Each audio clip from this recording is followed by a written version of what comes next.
জং হচ্ছে বিল্ডিং এর ক্যান্সার শুরু। তো মরিচা যখন কোনো একটা রডে পড়ে সেটি আস্তে আস্তে সময়ের সাথে সাথে বাতাসের সংস্পর্শে এসে ফুলে যায় এবং পরবর্তীতে ঢালাইগুলো নষ্ট হয়ে যায়। তো আমাদের উচিত রডে যেন মরিচা না পড়ে এবং ক্লিয়ার কভার সঠিকভাবে আমরা রাখতে পারি। আর ঢালাইয়ের সময় যেন হানিকম তৈরি না হয়, এদিকে আমাদের বিশেষ সতর্ক থাকা উচিত। এবার কি আমরা এখানে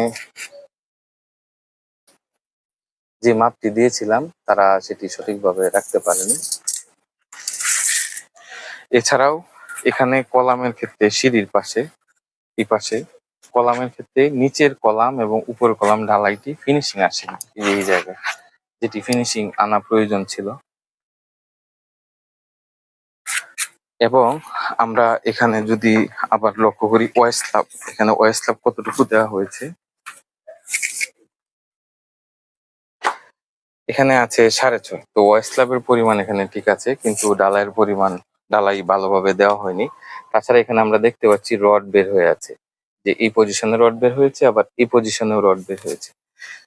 তো রড যদি বের হয়ে থাকে তাহলে সেটি জং ধরে যায়, এবং জং ধরলেই আসলে বিল্ডিং এর মূল ক্ষতি হয়।